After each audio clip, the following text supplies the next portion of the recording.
is Kavan Hazeli. I am from the Department of Mechanical Engineering Department. I am PhD candidate at MM Department. I am a Vice President for Graduate Student Association for Academic Affairs. Today I am very happy to be here at College of Media, Art and Design to have our Books and Bagels conversation on interdisciplinary research. Welcome to Books and Bagels. As an engineer, I do really believe in this. Art is the most effective and fastest way to society and politic reforms. I do really believe in this, and I'm really happy that we have Books and Bagels in this department. Today, we are honored to have Dr. Zitcer. He is an assistant professor and Thesis Director of Department of Art, Entertainment and Enterprise at Westphal. He has been part of Philadelphia arts and culture community since helping to found Rotunda UPenn, which has become a community gathering place for art and social change. Dr. Zitcer received his bachelor and master degree from UPenn University, and he completed his doctorate in urban planning and public policy at Westphal University. I would like to welcome Dr. Zitcer.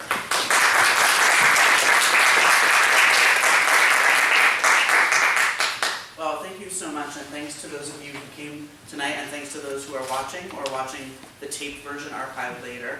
It's a great pleasure to have you all here in the URBN Annex, which is part of the URBN Center, the fantastic new home of the Westphal College. We've just been here for 1 year, but we feel that this facility brings together all of the interdisciplinary activities that we have in our college and creates a synergy among all of our different programs. So we're really pleased to be able to welcome you here to our new facility. I want to keep my own remarks brief because I want to make time for our students to really take the spotlight, but Arts Administration is a program that's been around for about 40 years and trains emerging leaders in the fields of arts and culture management with a nonprofit focus. So students come to this program wanting to learn how to do marketing and development and strategic planning and leadership in the culture sector in Philadelphia and beyond. One of the things that is a feature of this program is that we have a research-based master's thesis requirement, and everybody has to come through the program and do a kind of project that speaks to their personal and professional ambitions, but is grounded in social science research techniques. So tonight we have Lindsey Crane and McCausland, who I think have exemplified our desire for work that is both scholarly rigorous, but also engaged with the issues of our time and of our region. And they will be presenting to you tonight, Rachel, on this idea of having it all, motherhood and work-life balance in the arts sector, which is a major conversation now nationally in every sector, but affects ours as well. And then Lindsey's going to talk about a series of efforts over time, so far to date unsuccessful, to create a dedicated tax for the arts in Philadelphia that would support our cultural and arts institutions. And she'll be explaining what the evolution of those efforts have been and why yet it has not come to pass. So the format for tonight's conversation is going to be that we'll have Rachel's presentation, then Lindsey's presentation, then we'll open it up to the floor for some questions and answers in a very informal, dynamic format. And then we'll get to go out and have some food together and break bread. So again, I want to thank you all for coming, and I want to invite Rachel up to the podium.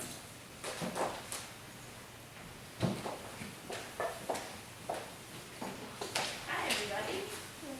Hello. Stopwatch up here to keep me as brief as possible. So I'm Rachel McCausland. Thank you all so much for having me.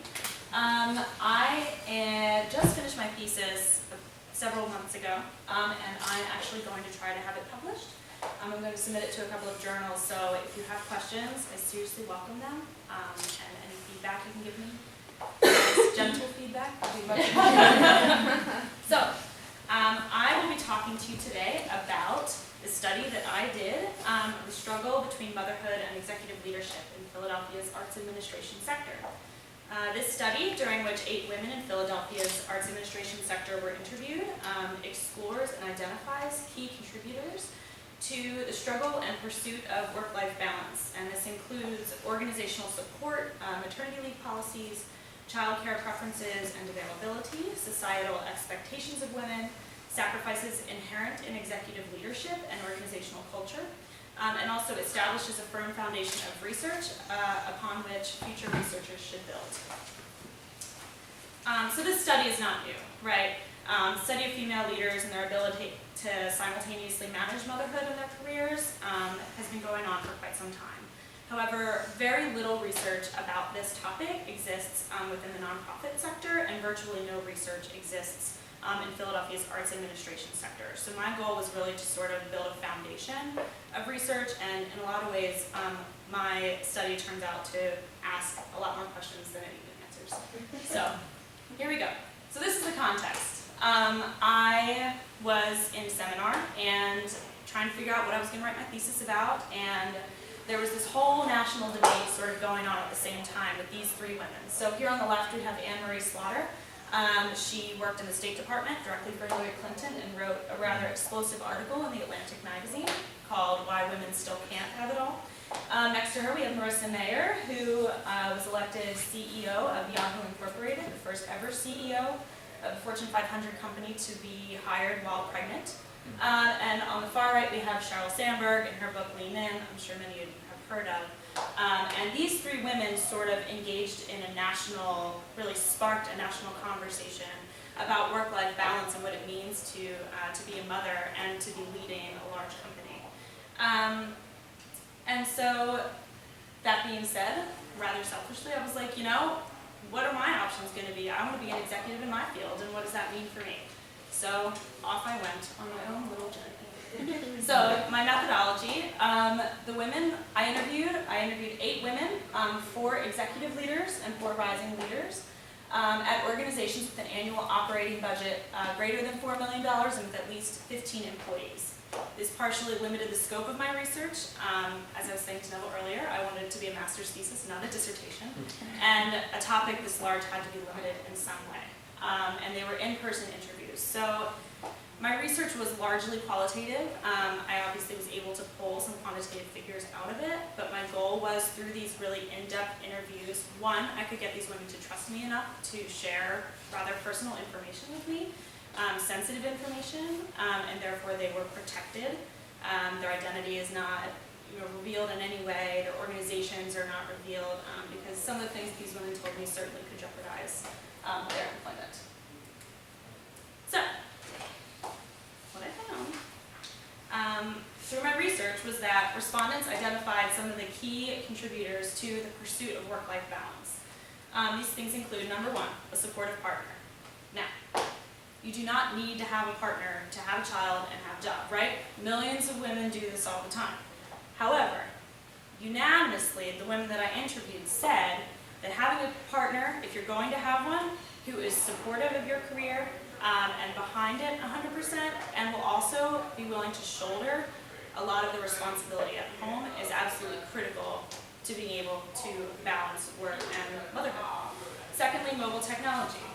Many respondents noted that modern technology, being able to check your email from a soccer game or a dance recital, or in the case of one of my rising leaders, from labor and delivery between contractions, is really, really helpful to be able to do this, right? Childcare, obviously, that means not only the preferred method, somebody's preferred method of childcare, but is also available to her. She can afford it. Key in the nonprofit sector is very important. The realistic idea of sacrifice. This theme sort of kept emerging through my research. People would say, well, I have to understand that I can't be in 2 places at once. And I think understanding that realistically, being able to choose, do I have to go to my board meeting? Do I have to go to the soccer game? That's really important as well. And then, of course, finally, the amount of support that the organization gives to somebody is a huge determining factor as to whether or not, she's able to balance doing all of these things. Not only in terms of policies, but also in terms of culture. It's very important. So, to talk a little bit more about organizational support, first, flexible scheduling and work from home policies. Only 2 of my participants reported having written policies that allow for such scheduling or the ability to work from home, but every single respondent said that their organizations had sort of unwritten policies about these things. You know, I could talk to my supervisor, like we don't have anything in our handbook, but she lets me do this, or she would let me do this. Secondly, you know, related to that in culture, that's sort of a double-edged sword I found out. When I talked to women who were mothers, they said, well, because I have kids, my executives will let me work from home some days or let me rearrange my hours. And when I talked to women who did not have children, they said, well, you know, my supervisor will let so-and-so work from home one day because she's got to, you know, take care of her kids, but she doesn't let me do that if I have to, you know, do whatever personal things that I have going on. So it's a little bit of a double-edged sword. Third, employer expectations. This was really interesting.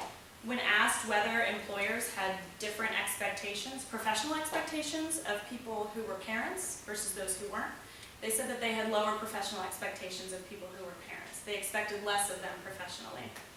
Furthermore, all of the executive directors that I interviewed said that they had higher professional expectations of their male employees who were fathers than they did of their female employees who were mothers, right? So they expect more, like the bar is higher for fathers than it is for mothers that they supervise. Interesting, right? Incidentally, this morning, I was reading an article, sort of unrelated to this, but I was reading an article about this new national research that shows that actually fathers are paid more than men who don't have children, and mothers are paid less than women who don't have children. Anyway, number 4, maternity leave. Of course, like this is huge, right?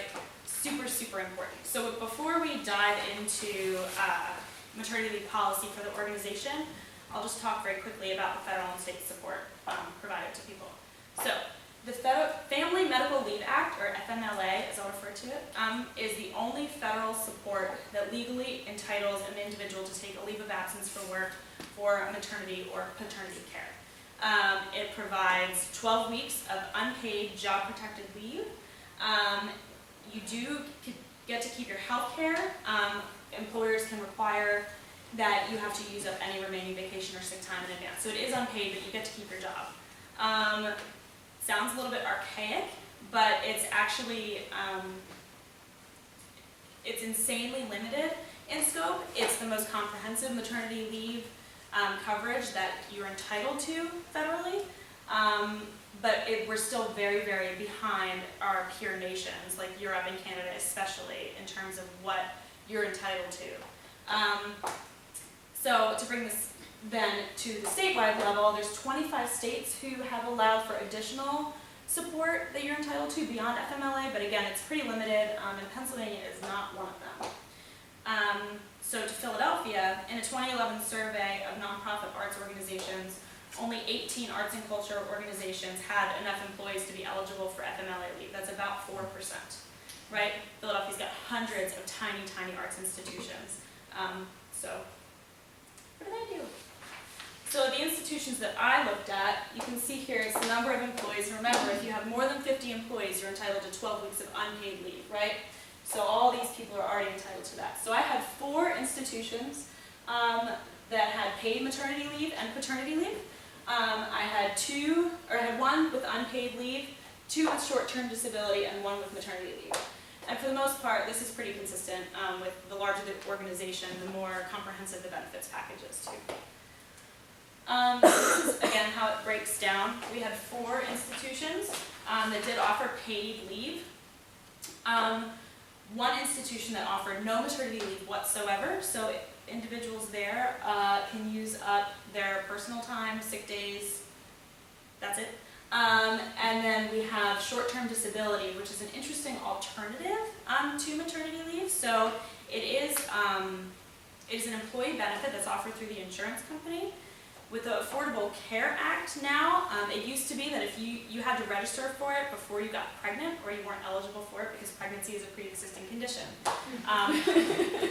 Obamacare has got its whole list of issues, but the one thing that applies here is that you can no longer be excluded from that because of pregnancy. So one of the interesting things I found, though, is that even for institutions that do offer maternity leave, it was very common that women might not take their entire leave. They felt like they had to work through their entire leave. Marissa Mayer at Yahoo, who I talked about earlier, very famously took a 2-week maternity leave. and then went right back to work, and she was heavily criticized for that because it set some people said very bad example for her female employees, that they would feel like they had to live up to that precedent. So one of our executive directors said this about her maternity leave that she provided for her employees. FMLA, the 12-week leave, is the basis for the conversation, but often there's the issue with making a certain piece of artwork. And depending on when the pregnancy falls, sometimes there's a conversation about a preferable time for leave. So, you know, we need you in the office tomorrow, you know, but maybe we could give you an extra week at the end or something like that. So now one of our rising leaders talks about her experience. She said, when I was pregnant with my first child, my due date happened to fall on the same day as our biggest fundraising event of the year. And when I told my boss and my board chair, both men, my due date, my boss just looked at me. So I worked that event, our gala, on my due date. And then I worked through my entire maternity leave. She continues. Okay. When I was pregnant with my second child, we were in the middle of a capital campaign. And I was emailing my staff between contractions and labor and delivery. And I was on a conference call in the hospital 12 hours after I gave birth. And I only took 2 months of the 3 I was offered, and I was back. I was on a conference call the day after I gave birth. The legality of it was not so good. I agree. Okay. So, we'll move on to childcare preferences. I thought this was sort of interesting. I sort of anticipated that the rising leaders who, sorry to jump back a little bit, rising leaders were people who sort of self-identified into that category. They were people who basically aspired to be executive leaders one day. I interviewed them because the executive directors, you don't often take that job until you are biologically no longer able to have children, right? You're at a certain age where that's no longer possible. So I wanted to talk to women who were going through this at the same time. So the rising leaders said that their preferred method of childcare would be daycare, except for one who said live-in help. And the executive directors all said that live-in help was their preferred method of childcare. I didn't delve too far into this, but my sort of 2 hypotheses is that you might not know what you need until you need it, right? And then also, the number of hours worked was different. The rising leaders worked on average 60 hours a week, and executive directors, I think, worked an average of 85 hours a week, and live-in help just provides a lot more flexibility. So, all right. So this is what we all want to know, right? Can we do both? Is it possible? Number 1 says, of course. But I did have to quit one job because of my child, because the demands were too great, and I never saw him or her. Again, protecting identities. And quitting that job absolutely hurt my career trajectory, no doubt about it, no question about it. Second one, executive director number 2 did not have children. She chose not to have children. Yes, but I wasn't able to do it. Number 3, yes, but I don't know how they do it. Now, I will tell you, looking back, it was absolutely the best because I don't know what I would have done with a child. Then the career was really trucking, and it has been ever since. I don't know how I would have ever raised a child. And number 4, she does have a child. She said, yes, I feel that there was a decision to make as to what type of role I could take on. The hours when I was an executive director were a lot, so yeah, I think there was a choice. And I left my last job because of my kids. I couldn't keep up with the hours. I was in executive leadership at another arts organization in Philadelphia for a while, and I had 1 child, and then I got pregnant with my second, and I just couldn't keep up with it. So now we'll hear from the rising leaders, who said, absolutely, yes, yes, yes. And rising leader number 4 obviously has a child as well. So I thought this was sort of interesting. You know, they all sort of said the same thing, but there are definitely some differences there. And so I asked the executive directors, I emailed them after all this happened. I said, so what do you think? What do you think about the women who work for you? Do you think that their perceptions vary from the reality, having been on the other side of it now? And executive director number 4 wrote this response. She said, because there are a few role models in the industry, women who work and have families, I do think the view is skewed for rising stars. In my opinion, I don't think they see the challenges of doing both. Yet perhaps this is a good thing. Maybe their innocence and determination is just what the industry needs. Somebody recently told me there are no glass ceilings anymore. If this is true, then it is us, women, holding ourselves back in the industry. If we spoke up a little more and demanded understanding and flexibility while working hard, maybe there would be more executives who are mothers. So, the choice.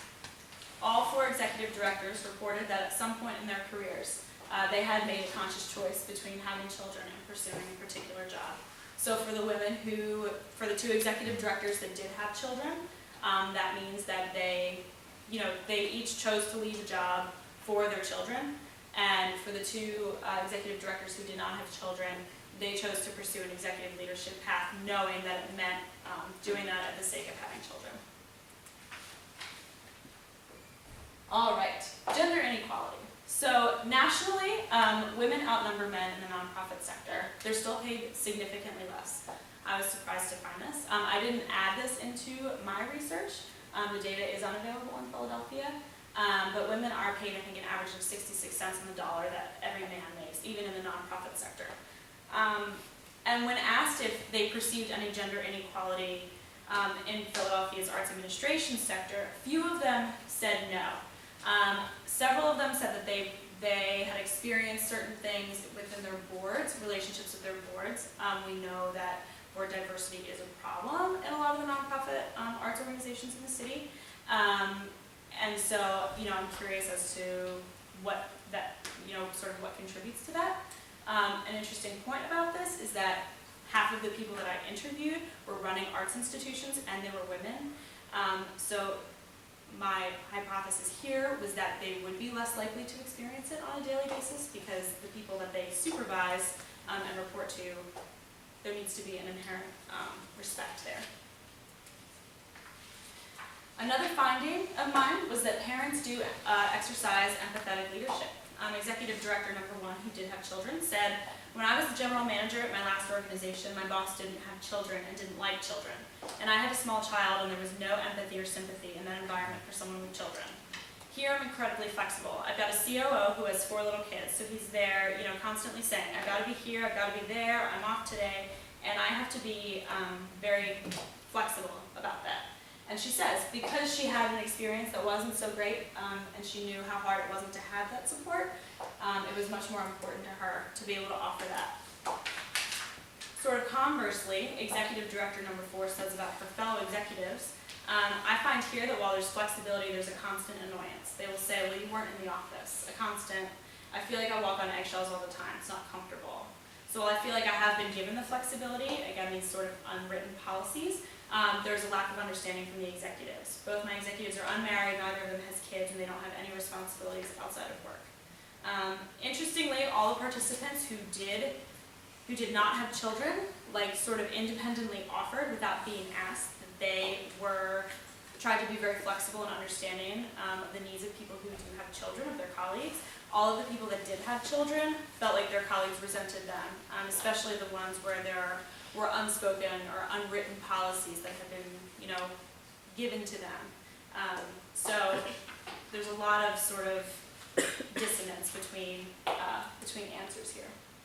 So again, the way I set up my paper was basically to be a foundation for future research. This topic is huge, and I didn't feel like I could touch everything, so I sort of set up several areas in which I think the future researchers could build. The first area is wage equity. And in order to better understand the depth of gender inequality within the sector, I think that research should be conducted on wages paid to individuals and whether there is any gender-based wage discrimination within the sector. There's little reason to believe that the local landscape would differ from consistent national trends. Without knowing this for sure, it's difficult to thoroughly understand the scope of the issue at hand. Secondly, work expectations equity. Again, many of the preliminary conclusions drawn from this research sort of stem from sort of this anecdotal claim that there are more women than men working in Philadelphia's arts administration sector. I don't know that that's true. People sort of offer this, they'd say, well, there's a lot of women in this field, and nationally that is true, but I don't know for sure if that applies in this sector, the exact ratio of women to men. Third, board relationships. I just talked about this a bit. It would be interesting to see how board relationships play into gender inequality within the institutions themselves, the ratio of women to men on boards in the city, and how all that works. And finally, the rising leader perceptions. I touched on this a little bit earlier, but I'm curious to know what the perceptions are like and how they actually sort of stack up to executive leaders. So I think it would be really interesting to follow up with, say, these rising leaders in 5 or 10 years and see how their opinions of things have changed as well. So the implications, my conclusions. First, flexible policies for employees, they need to be adopted. I think that, and formally adopted. To me, the resentment that's bred by offering sort of unspoken policies is really sort of concerning, and can just be really detrimental to an institution's culture and morale. Secondly, organizations need to adopt maternity leave policies and adhere to them. Not only do I feel like, you know, a woman has to be able to have a baby and not worry about her job, she needs to feel like she can take the full amount of time that's offered to her, so the women that are working for her know that they can take that time as well. It just sets a really unhealthy precedent, in my opinion, especially in an institution where, in the nonprofit sector, we're already not paid as well as our corporate colleagues. Next, mothers need to establish boundaries for themselves.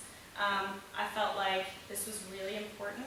Women need to be able to know that they don't have to answer their email from the delivery room. They don't need to be on a conference call the next day or waddling around on their due date like in heels at a black tie event. That's just crazy to me. And it needs to be fixed. Next, recruiters need to base decisions on a candidate's professional accomplishments and experience. I didn't talk too much about this. Again, I sort of gave you guys the Reader's Digest version of my thesis. But for this one, I had several individuals tell me that they had been asked in job interviews, what are you doing with your kids? Do you plan to have children? Are you married? It's illegal. Ladies, it's illegal. Don't answer those questions in a job interview. It's just not okay. And finally, recruit board members who are dedicated to mission fulfillment, not necessarily ones who will look good on paper. And finally, future parents should establish realistic expectations. I talked about this a lot in the beginning of my presentation, but I think it's really important that, you know, as much as all of these things could be changed, and there are a lot of systematic supports that are in place that could be better and could be improved for women, I think that you know, if you establish realistic expectations, you know that you can't physically be in two places at once, and know that it's never going to be easy to do all of these things. It could just only be better. I think everybody would benefit. So that's it. Thank you.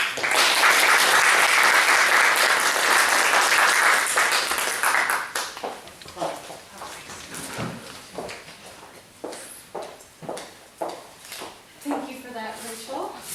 It was fascinating. Actually, funny anecdote for all of you, we're roommates. As I did not actually know much about her thesis until tonight, because we're so busy, and welcome to my thesis. So, how does this work? Okay, so, hi, I'm Lindsey Crane, and as Andrew said earlier, my thesis was on the case for a dedicated tax to support arts and culture in Greater Philadelphia. And I initially came to this topic through our seminar, which is where we start on our thesis, and I read a fabulous paper by Elizabeth McClaren, who's one of the graduates of this program, on the Denver cultural tax. And I was sort of struck by this, and I thought this was very interesting. Well, come to find out, they have tried to institute this in Philadelphia for the past, since 1990, essentially. But I did not know that. A lot of people, I feel like, don't really necessarily know about these attempts, and so I was very interested to find out more about them, and why a city that's as culturally diverse and rich as ours hasn't been able to implement this. So, so the case for a dedicated tax. And a little bit, so my methodology in terms of, I did interviews with approximately 30 arts leaders in suburban Philadelphia and Philadelphia County. And when I'm talking about this tax, I'm talking about the 5-county region, which is Philadelphia County, Bucks County, Montgomery County, Chester County, Delaware County. And one of the things I'll sort of get into is that the region, if you know, a lot of people, it's actually much bigger than that when you think about it. So, but I did interviews with arts leaders in all of these counties and got their opinions. A lot of them had been involved with the taxes in some way, had been advocates for it, or had helped write the legislation for it. And so I was getting their opinions on what is it that just makes this such a challenge in this area. So a little bit to start. So cultural policy, dedicated taxes to support the arts. This is a type of cultural policy that can be enacted typically at the state and local level But cultural policy, just a little bit, in the US, it's a bit fragmented compared to our European counterparts, if we think about this. In federal support, there's the National Endowment for the Arts and the National Endowment for the Humanities. And that is the federal arm of funding for arts organizations in the US. And then after that, of course, there's state governments and state arts agencies. Ours here, of course, is the Pennsylvania Council on the Arts. They receive funding from the NEA. Actually, the NEA has to give out 40% of their overall congressional budget that they're given to state arts agencies. And to receive money from the NEA, you have to have a one-to-one match. So some states, they only match what the NEA will give, and then that's the arts funding for that state. Other states, they're much better about giving bigger budgets to their state arts agencies. And then we have our local governments who fund the arts. So the Philadelphia Cultural Fund is our city government's arm for funding the arts, and that actually started, I believe it was 1991. And then we, of course, also have the Office of Arts, Culture, and the Creative Economy, and then our local arts agency is the Greater Philadelphia Cultural Alliance. They also do some funding as well, but on a much smaller basis typically. And so dedicated taxes are a form of this cultural policy, and most of them exist locally. There is one statewide dedicated tax that's in Minnesota, and it goes to a variety of issues, really not just the arts, but it's parks and heritage and things like that as well. So a brief history of arts and culture funding in Philadelphia. The Office of, well, I have to say actually at first that a lot of the arts leaders I talked to largely considered Philadelphia behind the times in terms of arts funding. So like I said, it's a very culturally diverse city, and our funding just doesn't seem up to par when you consider New York and Los Angeles has great funding for the arts, and DC, of course, DC is a bit of an anomaly in terms of federal funding. But in Philadelphia, we have our Office of Arts, Culture, and the Creative Economy. That's not always been its title. It was the Department of Cultural Affairs at one point. But the interesting thing is that in Philadelphia, it's not part of the city charter, and this is unusual for most major cities. So in most major cities, the city charter establishes the Department of Cultural Affairs or the cultural arm, and here that's not the case, which means that it's up to each mayor whether or not they want to have one. And as such, it's been opened and closed and reopened over a course of several years. And the decree I was actually able to find online was from Wilson Good, but it's my understanding that there actually was a Department of Cultural Affairs with, I think, William Green, who's before him. But it was most recently closed by John Street due to budget restraints and cuts, and he actually was, or City Council and John Street were actually thinking about cutting the Philadelphia Cultural Fund at that time, and we were able to advocate for Philadelphia Cultural Fund to stay the same, but we lost the Office of Arts and Culture. And it was reopened under Mayor Nutter. And so it's unclear when Mayor Nutter finishes his term if the next mayor is going to be arts friendly and if we'll have this office to exist. But one of the things that they do the Percent for Art program, one of them, Art in City Hall. They also contribute to research. They have anything culture blocks. And so that's just a little bit, and their programs have expanded dramatically.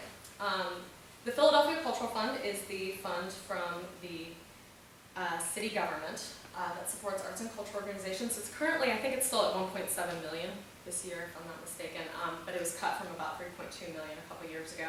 It was established in 1991. Before that, they had what were called Class 500 grants, which was a pool of discretionary income that our city council members had, and essentially to get it that high, you had to have a relationship with them. And so organizations would, get to know them, advocate for themselves, and that's how you were able to secure any city funding. So those, my understanding is that those are still around, but very, very limited. The majority of the funding comes from PCF now. And then there is some direct city funding. And this, of course, has gone away over the years. A lot of cities, I think one of the things you see when these dedicated taxes are enacted is that the city is responding to a crisis of some kind, where the state government or the local government has cut funding to the zoo and the animals will die if we don't enact a dedicated tax to save them. And so here we still have direct city funding for the Philadelphia Museum of Art, because the city owns that building. The Atwater Kent Museum, which is the Philadelphia History Museum, and then the Mural Arts Program. and other special projects over time. For example, the City of Philadelphia, I believe, also funded the Kimmel Center at one point, but is not ongoing right now. So funding in suburban Philadelphia is a little bit different. It's aside from the fact that it seems like, Philadelphia County, it seems like we could be a little bit better in terms of our funding support for the arts.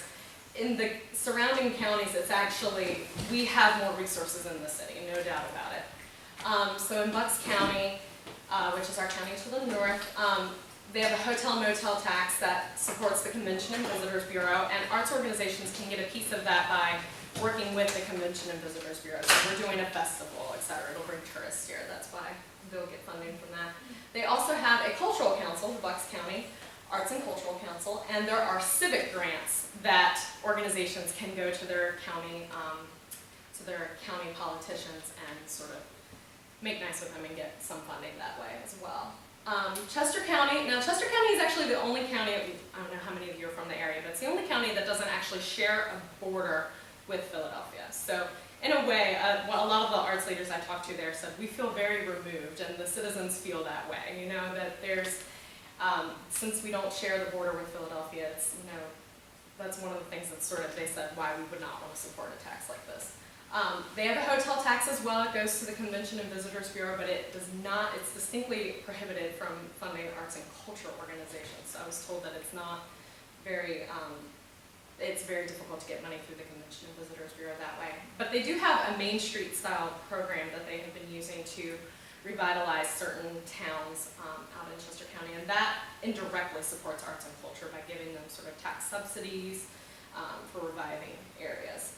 And then there's Delaware County. Now in Delaware County there's no hotel or motel tax, and there's no countywide council, but the boroughs, like Media has an arts council, and Media is a very sort of arts prolific town there.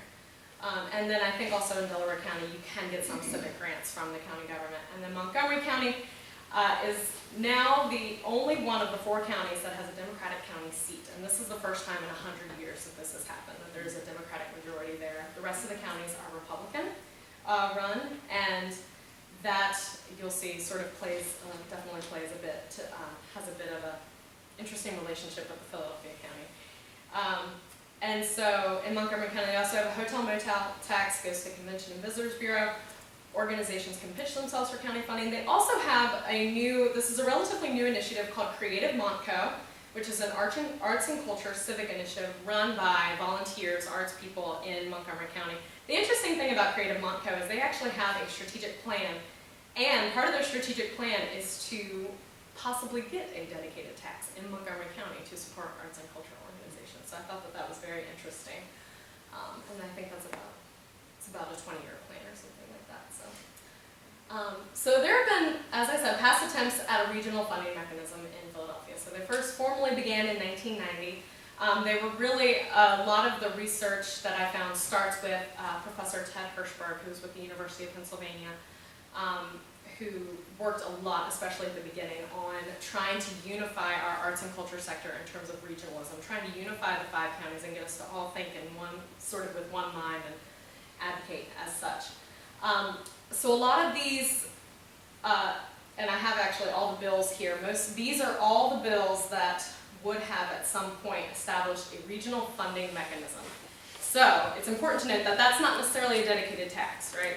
But a regional funding mechanism a lot of times is funded by a tax. So these were honestly very opportunistic and very reactionary. And the Greater Philadelphia Cultural Alliance has also been involved, I have to say, from the very beginning, and they are still involved with this. And they have been guided by sort of cultural plans for the sector, and a lot of those have featured initiatives for regional funding, and then sometimes it'll drop out because they realize they can't do it, and so, but it's always sort of been on the back burner, I guess you could say, for things.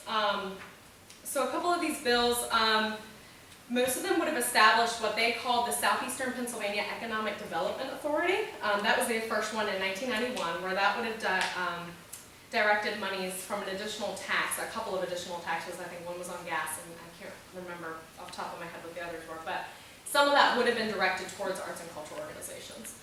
And of course that bill died in session, and I have to say all of these died in session, so these never went anywhere, sadly. And then after that, they started to focus on what was called the Southeastern Pennsylvania Scientific and Cultural District. And all of those, the one that I really,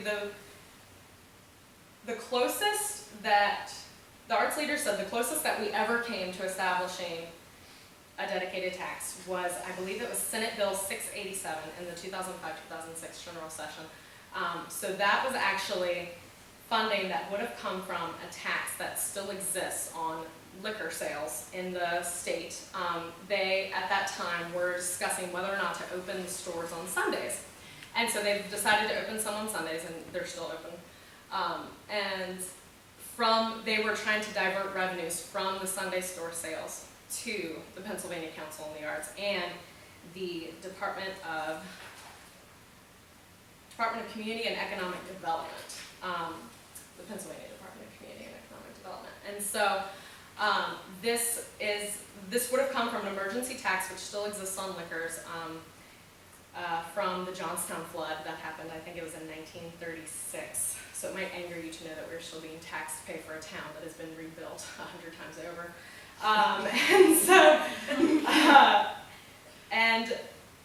So they decided that some of the money, whatever percentage, I think it ended up being, it would have been approximately $3 million extra per year for arts and cultural organizations. So that sort of seems like a small amount, but it's not nothing. And one of the reasons that this actually ended up, I think, failing in a lot of ways is that there were arguments amongst the sector. How do we split that up? It's just $3 million. Who gets what and why? And so that sort of died in session as well. And now, so a brief little bit on general taxation in Philadelphia. We could talk about this all night, right? So Philadelphia is one of the highest tax cities in the United States. One of the pieces of research I used in my paper was from the government of the District of Columbia, did research, and they actually found that we are second in terms of nearly all family sizes that they looked at, family of 3, family of 2, family of 4, in terms of what we pay in taxes versus incomes. And so, and overall we had the second highest tax rate. So that is definitely one of the things that makes it very difficult to enact something like a dedicated tax here. There's not really, people don't want to be taxed more. So the taxes here are broken into individual taxes and then business taxes. And I list some of these here because typically for dedicated taxes that support the arts, they are mostly sales taxes, property taxes, and then hotel motel taxes. And there is one actually that is a sin tax of sorts. It's in Cuyahoga County, Ohio, which houses the city of Cleveland. They have a sin tax on cigarettes that funds their arts and culture funding right now. But the majority of them would be what we would consider individual taxes. And then, of course, we have some business taxes here. The sales and use tax, this is important. In Philly, the sales and use tax is 8%. Right now, it's 7% in Allegheny County. And Allegheny County, of course, I'll go into, has a dedicated tax to fund the arts directly across the state. And 6% is the state mandate. So Philly is already a little bit higher for various reasons. So, okay, so I interviewed people. So I did research, found out what these attempts were, and then I interviewed people and I said, what are our challenges? Why isn't this happening? And by and large, and these are actually in order of, so actually one of the things I should say about the interviews is clearly these are people's opinions, right? But what everybody said fit into these themes. It really didn't go outside of here, which I thought was sort of fascinating. They all essentially hit these points. And the biggest one that people mentioned was the relationship between the city and the suburbs, and that it's very tense in a lot of ways. And one of the reasons for that, too, is a tax, the wage tax, which stipulates that anybody who earns a living in the city has to pay money to the city, even if you live outside the city.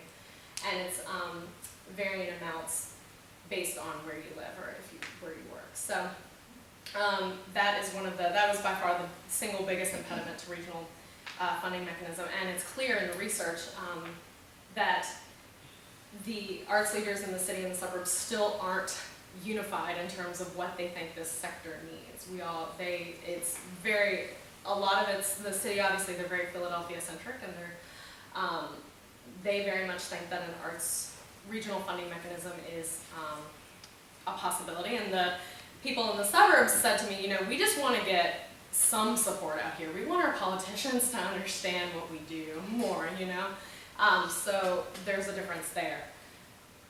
And then funding mechanism and distribution was the second highest issue people mentioned and challenge to this. And so one of the problems is that in a lot of the past attempts, you know, the thing they're struggling with is, do we create the funding mechanism now? Like, do we think, okay, you know, bigger organizations will get this cut, smaller organizations will get this cut. Do we figure that out now and then advocate to get this tax, or do we try to get the money first and then we'll decide how to do this? So, and there's never been a clear-cut answer for that, and I think that that's always sort of, people are hesitant to really throw their weight behind something if it's not clear how it's going to be paid out.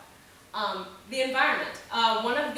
There was a brief, I actually don't think this turned into a Senate bill or a House bill, but shortly before September 11, 2001, they were discussing diverting, I think, some of the hotel tax revenues in Philadelphia to arts and culture organizations. Then September 11th happened, and the hotel business dropped out for a while. So that was the one that got rid of that. So essentially, the environment is very influential on A, passing a dedicated tax to begin with, and B, once you do have it passed, if it, you know, whether or not it can stay around. A lot of the sales and use taxes that are used for this purpose, you know, the 2008 recession altered greatly what these organizations were receiving. And then the politics behind this as well. So there's been a lack of support from key political figures. There's never been really, you know, somebody who stood up that was a key political figure that said, look, we need to do this and I'll put my weight behind it. And there's no champion of regional funding mechanism. And at the same time, we haven't been, the arts have, I have to say, we haven't really been that good at advocating or lobbying for ourselves. Oh, 1 more minute, okay. And then a lack of a strong case for support. This may seem kind of funny because we have a very thriving arts and culture sector here, but I ultimately think that we have not been very good at identifying what our value is to the community. And we can't ask people to pay more until we realize why, what for, pay more, what for, is this idea. No diverse base of support in terms of business leaders. That's really what a lot of people are referring to, not having business leaders. Lack of resources. It takes a lot of time. All the campaigns that I studied for dedicated taxes in other areas each cost over $1 million, sometimes more. And even then, some of them were not successful. So you're out $1–2 million for something that may or may not work. So you have to commit to it. And it takes all arts organizations to commit funding and time and human resources to it. Taxation is just unpopular as well. And in Philadelphia, this is especially important, the existence of other social needs and budgetary constraints. I'm sure we all are aware of what's happening in the Philadelphia School District right now and the pervasive, you know, homelessness issues and all kinds of pension issues, all kinds of other things that the city is struggling with. It's very hard to say, fund the arts when, you know, schools are being closed. We also have issues with regional definitions. We could easily include southern New Jersey and northern Delaware in terms of who patronizes the arts in this area.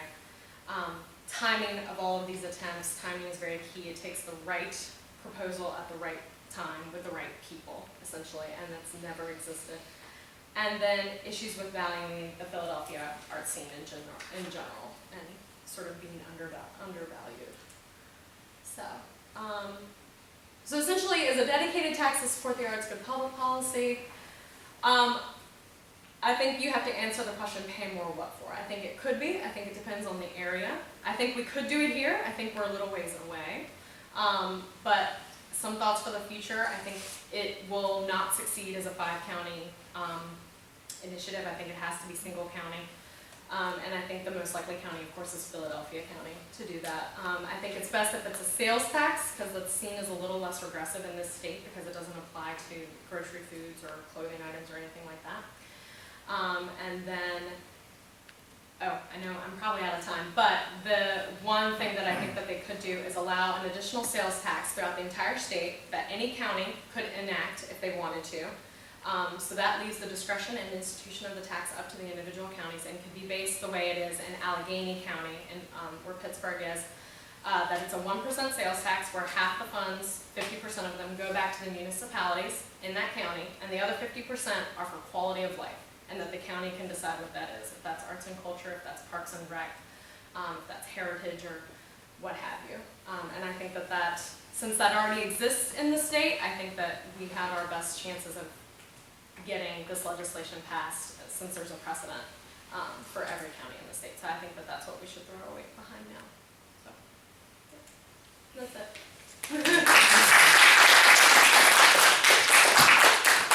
Well, I want to thank Rachel and Lindsey so much for these excellent presentations. I'm wondering, do we have a couple of minutes where we can do questions? And then we can also go out and have some food together.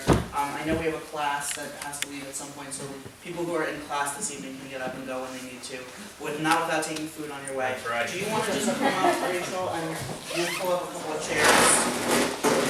And just, I'll pull a chair for you. Oh, thank you. And you guys can have a seat. I'll stand as moderator. I'll get a chair from over here. Does anyone have a question for either of the two presenters?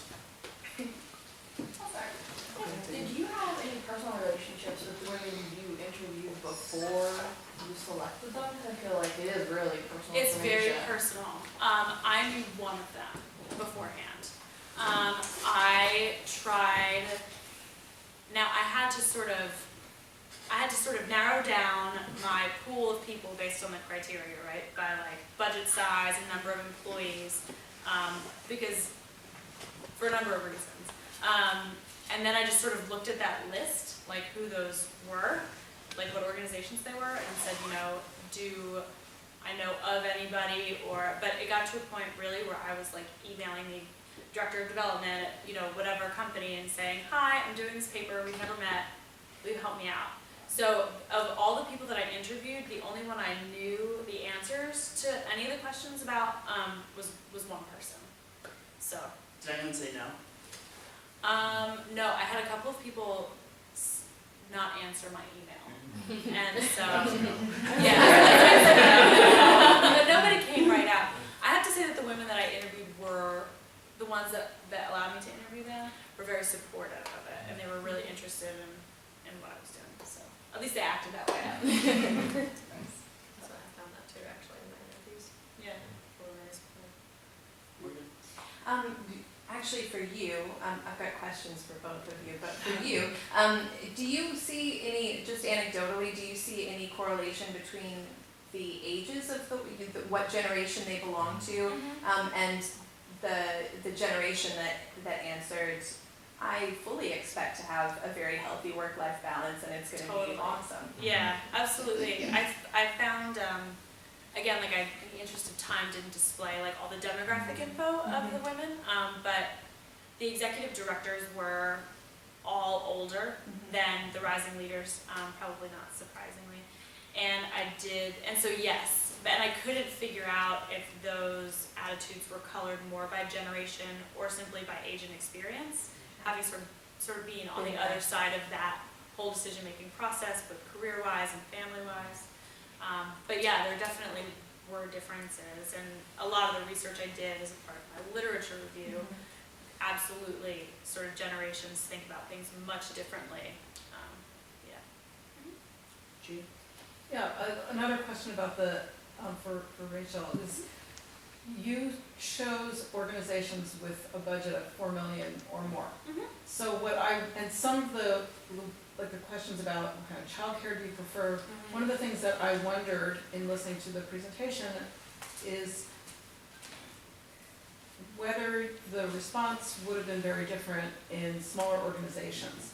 Because with a lower budget, and this is just an assumption, my assumption would be that salaries would be lower. Yeah. And the ability, and for example, the ability to pay a full-time, sleep-in care provider is going to vary widely if you're making 35 or if you're making, 135. Right.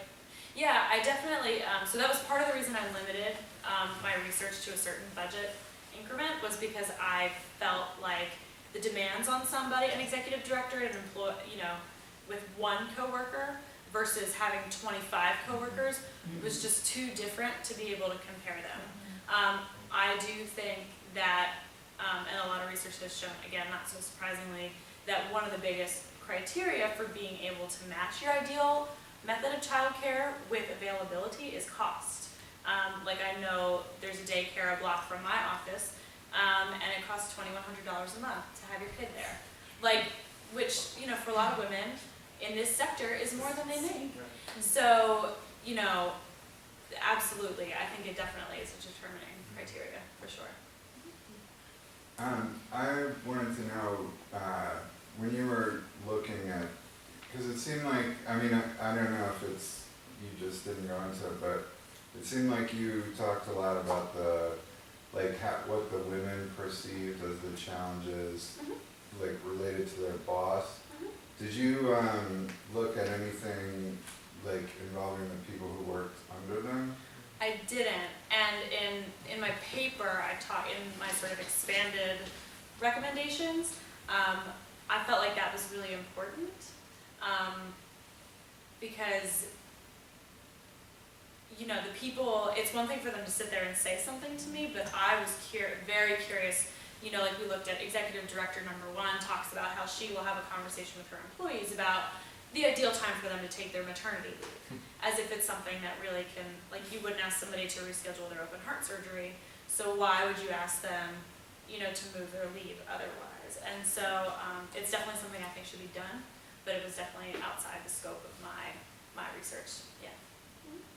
Morgan, you said you had a question for Lindsey as well. I do have a question for Lindsey, actually, because I actually have an executive job interview tomorrow, so both of these things are kind of close to my heart at the moment. But the position is, it's one where part of their mission is advocacy, and it's a two-county organization. In your literature review, did you see any characteristics that counties shared or regions shared in which they did become successful? You know, in what ways would it be possible? What would a county have to have enabled to, you know, to make it, give it a larger voice with Philadelphia? Well, there's, in terms of the area here, I have to say that was sort of what was so staunchly different is that, and all the arts leaders were like, look, we just got a Democratic majority in Montgomery County for the first time in 100 years, but otherwise for a long time now it's been Democratic Philadelphia County with Republican base, you know, other counties, and they've always, one of the main reasons they have not wanted to do a 5-county tax is they are convinced that the money will leave the county and not come back, because the majority of their organizations are in Philadelphia County. And so that has been by far the biggest thing that everybody has said, is that there's no guarantee and no county, you know, Democrat or Republican is going to throw their weight behind money that leaves the county. So it's, but I think also maybe we haven't identified a way to get the money back to the counties per se. So that maybe you there's see the something else barrier we can there do. as being not having that plan for how we're going to distribute it. Exactly, yeah, they've never been able to say that it wouldn't happen. So Lindsey, you also have in your paper a number of examples of successes that happen in other regions. that's So true, yes. are there that I quickly would go any into. words you could say about a successful example in terms of the characteristics of the regional government or anything like that?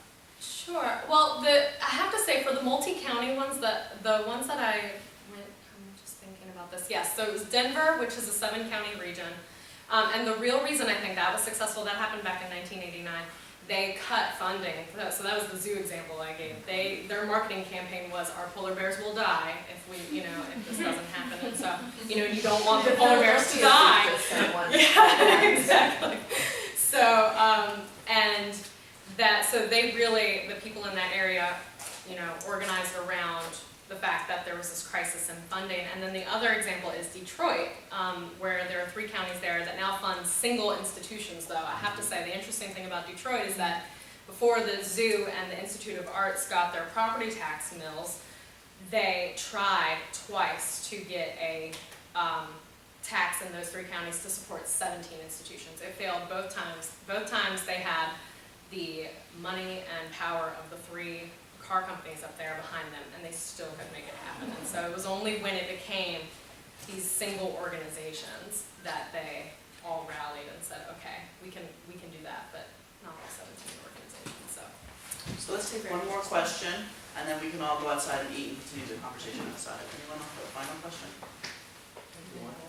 Lindsey, you mentioned Minnesota, which has always been really interesting to me because they have a statewide arts dedicated tax, and now they are the highest per capita in terms of public arts funding. And that was because they partnered with a wide and disparate group of entities, outdoorsmen. They had photos you see of arts advocates, next to hunters in camouflage, advocating for this tax. Do you think Philadelphia needs to get the arts out of its silo and make something like that happen? Absolutely. I think that the best chance we have is to say, is to consider a quality of lifestyle tax where you include libraries and Parks and Rec and things, just all kinds of things. Because as audience participation in this sector is increasing actually. I think the recent GPCA research shows that, but we still don't touch everybody. And it's many more people are influenced by libraries in the city and parks in the city than the arts. So I think that would definitely make a much stronger case. I think people have been unwilling to share that, but I absolutely think we should consider it. Well, I want to thank everybody once again for coming, and I'll offer another hand to our presenter.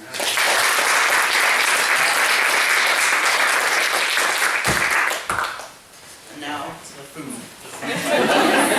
Earned it.